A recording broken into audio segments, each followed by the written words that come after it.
भाजपा सरकार में भ्रष्टाचार चरम सीमा पर है। खबर उत्तर प्रदेश के देवरिया जिले से। आपको बताते चले कि समाजवादी पार्टी के राष्ट्रीय महासचिव रमाशंकर विद्यार्थी राजभर ने एक प्रेस वार्ता के दौरान भाजपा सरकार पर जमकर निशाना साधा।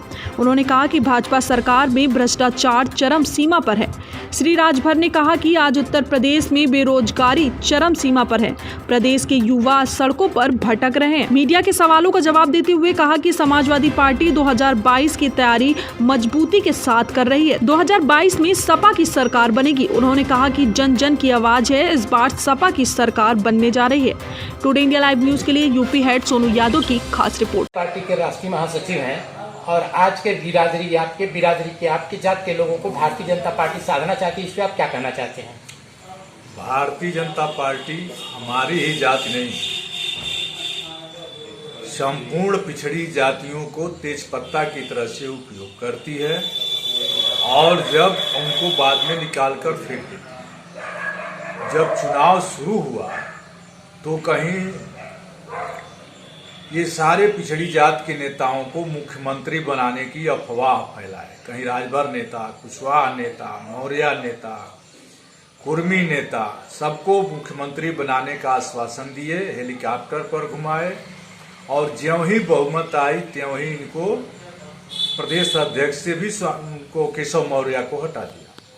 तो तेजपत्ता की तरह से उपयोग करते हैं। पिछड़ी जातियां समझ चुकी हैं कि सामाजिक न्याय इनका धोखा है। अब मात्र जब 6 महीने की सरकार बची है तो ये 6 महीने में कितना पद बांटेंगे, कैसे लोगों को संतुष्ट करेंगे?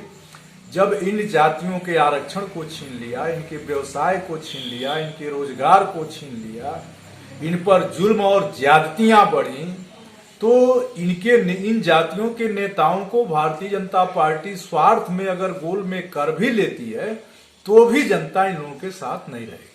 आपको ऐसा नहीं महसूस होता कि ये धर्म के अनुप्रयोग करेंगे और जाति धर्म के आधार पर ये चुनाव जीतने की कोशिश करेंगे? अब इनका बाजा बजने वाला है। बंगाल में खेला हुआ और यहाँ पर खदेड़ा होगा, हाका लगेगा। जनता इनके धर्म के आड़ में काठ की हाड़ी बार बार नहीं चढ़ती है, इस बार इनकी हाड़ी उतरने वाली है। राम मंदिर का घोटाला आप किस नजरिए से देखते हैं? ये आपदा में अवसर तलाशने वाले लोग हैं। आस्था में भी अवसर तलाशा जाएगा। यह मर्यादा पुरुषोत्तम भगवान श्री राम के मानने वाले लोगों का बहुत बड़ा अपमान है। उनके साथ धोखा हुआ है और यह खुली लूट है। इन पर अब तक FIR हो जाना चाहिए। जीरो टॉलरेंट वाली सरकार, जो राम मंदिर तीर्थ ट्रस्ट के अधिकारी हैं, जो सरकार और सत्ता के दिल्ली वाली सरकार के, लखनऊ वाली सरकार के, यानी डबल इंजन के चहेते जो ट्रस्ट के कर्मचारी हैं, उन पर FIR होना चाहिए। चंदे के पैसे से इतनी बड़ी लूट, ये अगर इनको खुद अपने पैसे से ये जमीन खरीदने होती तो 2 करोड़ की जमीन 18.5 करोड़ में कैसे खरीदती? 2022 की तैयारियों में बस कुछ ही महीनों बचे हैं। समाजवादी पार्टी किस तरह की रणनीति बना रही है 2022 की फतह हासिल करने के लिए? हम आक्रामक रणनीति बनाएंगे। अभी हमारा काम हर बूथ पर वोट बढ़ाने का चल रहा है और पूरा जून वोट बढ़ाने के काम के बाद जुलाई में समाजवादी पार्टी पूरी ताकत के साथ भारतीय जनता पार्टी के लोगों का मुकाबला करने के लिए निकलेगी।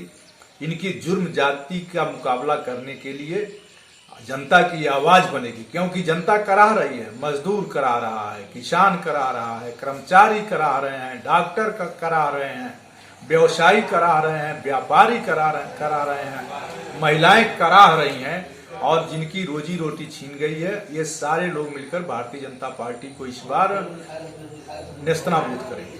नेताजी ये बताइए, जब चुनाव होता है तो कोरोना नहीं होता है, जब बच्चों का स्कूल खुलता है तो कोरोना आ जाता है, इस संबंध में आप क्या कहना चाहेंगे? देखिए, इस सरकार अपनी विफलताओं को छिपाने के लिए कोरोना का समय समय पर उपयोग कर रही है।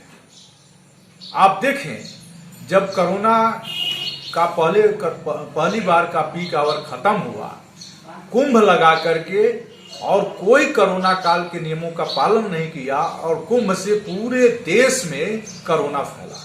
उसके बाद 5 चरणों में बंगाल का चुनाव 8 चरणों में करा करके और पूरे देश के आरएसएस के लोग बंगाल, आसाम, तमिलनाडु के चुनाव में गए और वहां से लाकर पूरे देश में कोरोना बांटा। और जो रही सही कमी थी वो उत्तर प्रदेश के पंचायत चुनाव से ने पूरी कर दी। आप खुद देखें कि करीब करीब 21,000 लोग, इनके सरकारी जो आंकड़े हैं उस आंकड़े के मुताबिक करीब करीब 22,000 लोग मरे। लेकिन मां गंगा, जिनको ये कहते थे कि मां गंगा हमारी मां है, ये तो सरकारी आंकड़े तो छिपाए गए, लेकिन मां गंगा ने कोरोना से मरे लोगों का आंकड़ा नहीं छिपाया। मां गंगा की तैरती रात से ये साबित करती हैं कि पूरे उत्तर प्रदेश में केवल 22,000 नहीं बल्कि उसके 4 गुना मौतें कोरोना से हुई। आप देखें, शिक्षकों के सवाल पर पंचायत चुनाव के ड्यूटी में सरकार ने कहा केवल 3 शिक्षक मरे कोरोना से, लेकिन जब शिक्षकों ने और जनता ने और पूरे मीडिया में थू-थू हुई तब इन्होंने माना कि नहीं, कोरोना से काफी लोग मरे।